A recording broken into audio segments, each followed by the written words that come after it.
On va parler avec vous, Tanguy Hamon, de deux faits, alors qu'on ne peut même pas qualifier de faits divers tellement ils sont affreux. Un au Grau-du-Roi, l'autre à Saint-Étienne. On commence par le Grau-du-Roi.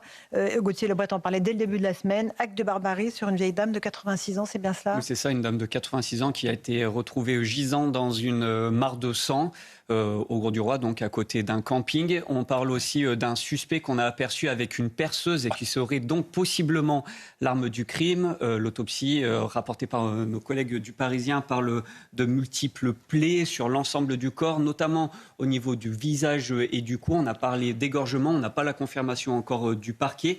Le parquet met du temps à communiquer tout simplement parce que la priorité absolue dans ce dossier, c'est de retrouver l'individu parce que le tueur court toujours.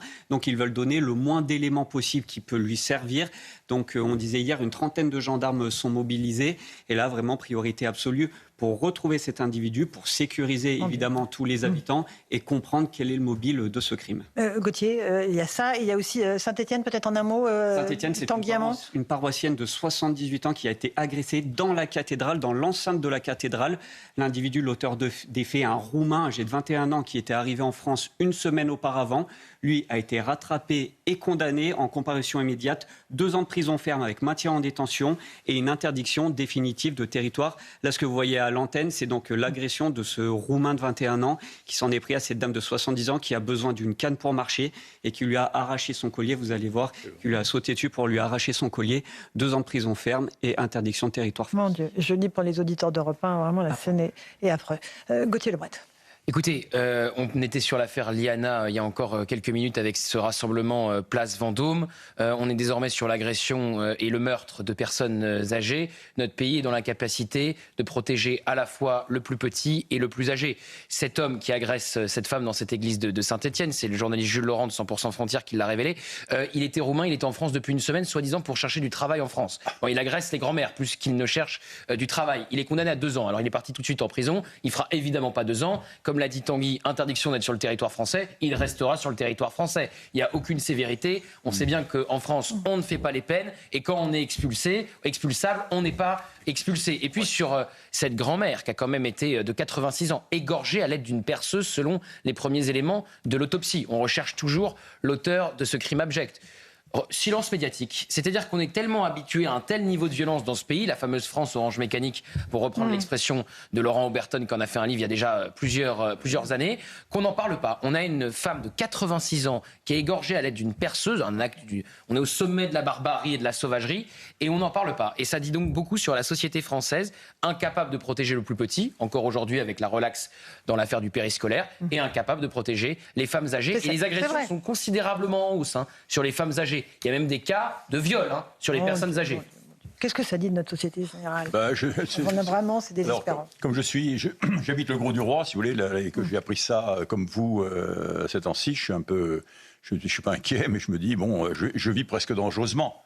Ça fait la 2e fois, puisqu'il y a quelques années, il y a eu l'affaire du grêlé, là, vous vous souvenez, l'affaire du gendarme, qui est le truc, et ça se passait au Grau-du-Roi aussi.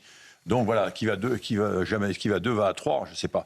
Donc c'est la société complètement déboussolée, c'est-à-dire que, comme vous l'avez dit très justement, c'est inquiétant, il se passe tous les jours quelque chose. Et là, on occulte avec ces drames affreux, on occulte ce qui se passe régulièrement, les tirs à la Kalachnikov animés à Montpellier, les règlements de compte, les gens qui peuvent plus, les chauffeurs de bus qui sont caillassés, qui dérivent avec leur bus. Enfin, c'est la violence à tous les étages en permanence. Et ce que je dis aujourd'hui, avec ce qui vient de se passer à l'Assemblée nationale, avec l'attitude de LFI, des socialistes, les Français ne peuvent plus voir les partis politiques. Donc, bravo messieurs, mais mesdames les élus, vous êtes en train de vous saborder, parce que les Français ne veulent plus, de voir les partis politiques et ne veulent plus des politiques. Donc ça, c'est sûr.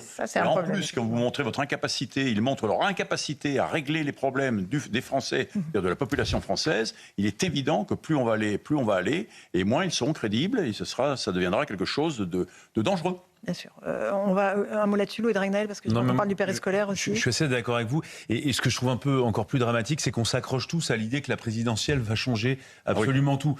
Alors qu'en réalité, je pense qu'on est rentré dans une phase dans laquelle le pays va continuer d'être ingouvernable avec un morcellement de la vie politique. Alors il y aura peut-être un changement à la tête du pays. Enfin, il y aura inéluctablement, mais peut-être un changement radical. Et est-ce que pour autant, cette personne qui arrivera à l'Élysée aura les manettes, aura les mains libres et aura la capacité à agir, moi je suis de plus en plus inquiet. Général. Moi, je suis pas certain qu'on aille à la présidentielle. Ah bon? Bah oui. Pourquoi? Parce que, regarde, avec tout ce qui est. Parce que il se dit de plus en plus que M. Macron essaie de bouger, essaie de prolonger son quinquennat. Mais non. Non. Et, Il y a des contre-exemples, parce que Nicolas Sarkozy et Jacques Chirac avaient annoncé la date de l'élection présidentielle à la fin de l'été qui précédait l'élection présidentielle. Donc j'y crois moyennement. Non, moi je crois. Non. Là, On peut reprocher plein de choses à Emmanuel Macron, mais je pense très sincèrement qu'il sait que là, ça voudrait dire qu'il se lancerait à 40 ans dans une carrière de dictateur. Bon, je pense que, pour la référence, comme le disait, il attendra qu'il ne se lancerait pas dans une carrière de dictateur. moi, je suis moins sûr que vous. allez, on évoque le périscolaire. Gauthier, vous y avez fait allusion. Il y avait le premier jugement dans l'affaire de ces scandales d'agression sexuelle contre des mineurs. Un homme qui avait été... le parquet avait requis 18 mois de prison avec sursis contre lui. Et le tribunal l'a relaxé. La stupéfaction des familles de victimes. On va écouter un père de famille qui se dit absolument en colère face à cette décision de justice. Donc c'est vrai que nous sommes à la fois stupéfaits et assez en colère. C'est le résumé de ce que je pourrais dire de ce que tout le monde a ressenti après ce délibéré. Parce qu'aujourd'hui on est dans le flou. On demande à nos enfants de parler, de s'exprimer. On vous croit n'existe pas en vrai, et puisque tant qu'il n'est pas arrivé au stade de la justice et qu'il n'est pas interprété, ça n'a absolument aucun sens. Donc nous, on va dire à nos petites filles qu'elles ont bien fait de parler. On leur dira pas que ça a juste permis à cette personne de se faire licencier et que demain, cette personne pourra travailler avec d'autres enfants sans qu'il y ait absolument aucune trace dans son passé de ce qu'il a pu faire aujourd'hui, qui est qualifié comme anormal par tout le monde. Voilà. Pour ce père qui est désespéré, en fait, Gauthier Lebret. On ne protège pas le plus petit et le plus âgé. Voilà, c'est QFD. C'est-à-dire qu'on a un homme qui était accusé par 9 enfants.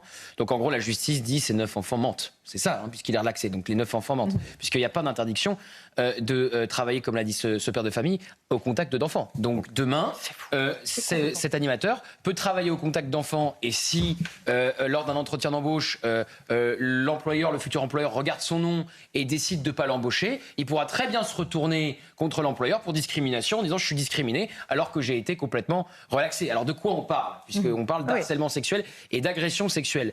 Il est accusé d'avoir touché la poitrine des enfants, de les avoir pris sur leurs genoux, sur ses genoux et de leur avoir raconté des histoires de viol. Il leur a raconté, il est soupçonné de cela, enfin il est relaxé puisqu'on dit qu'il n'y a pas suffisamment de preuves, de leur avoir raconté des histoires de viol.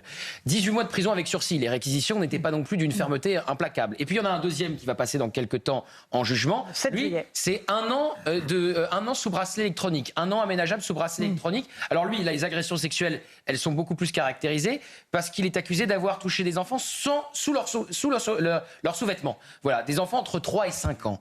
Et on dit un an de prison ferme aménageable sous bracelet électronique. Incapable de protéger les enfants dans ce pays qu'on ne croit pas. Beaucoup de parents ont dit la brigade des mineurs ne croyait pas nos enfants. On ne croit pas les enfants depuis l'affaire Outreau dans ce pays. On ne les croit pas. Et donc la justice envoie un message très clair aux parents. Vos enfants ont menti. Voilà ce qui est dit. Et en plus, ce que je dis est à moitié vrai, puisque la justice reconnaît quand même un comportement inapproprié. Alors il y a comportement inapproprié, mais il n'y a pas de sanction. Voilà. Éric Nolot. C'est sur ce point que je voulais contredire Gauthier, c'est que la justice ne dit pas aux enfants qu'ils ont menti. Ils disent que les enfants ont dit la vérité. Mais que ça ne vaut pas condamnation. Ça ne vaut pas une condamnation. Et non seulement ça ne vaut pas condamnation, mais ça ne vaut même pas interdiction. C'est ça qui est le plus incompréhensible. Bien sûr. Parce qu'admettons qu'on ne puisse pas caractériser pénalement, admettons, mais quand même, que cet homme puisse dès demain retourner exercer cette profession auprès d'enfants, ça dépasse l'entendement.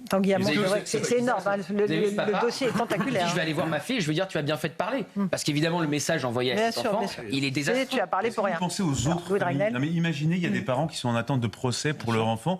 Mais je comprendrais qu'ils disent en fait, je suis pas sûr de pouvoir aller devant un tribunal parce qu'en plus ça va être humiliant, insultant et la justice ne sera pas rendue. C'est ça qui est effrayant parce que vu que c'était le premier procès, si ça fait jurisprudence, c'est-à-dire tout ce qu'a décrit Gauthier sur les genoux, dessiner des femmes nues, raconter des histoires de viol, toucher la poitrine des enfants, si ça on estime que ça vaut relax et que ça ne vaut pas plus, si ça fait jurisprudence, c'est très inquiétant. Général, un tout petit mot là-dessus. Je veux dire, je ne vais pas me prononcer là-dessus parce que c'est suffisamment dramatique. Et grave. Ce que je veux dire, c'est grave, dramatique. Ce qu'on dit tout à l'heure, c'est une déliquescence de l'ensemble de nos institutions, malheureusement. Voilà. Eric ? Non, puis une fois de plus, pardonnez-moi, on parle de l'affaire Liana, de la lenteur de la justice. Arrêtons de parler de dysfonctionnement, on peut parler de fiasco, mais là, le simple citoyen, il comprend rien du tout. évidemment. Les magistrats il est du révolté. parquet disent il y a 18 mois avec sursis, et ceux du siège disent il n'y a rien à voir, circuler. On en reparlera le 7 juillet, mais on suivra ce dossier du Paris scolaire, évidemment, sur nos antennes.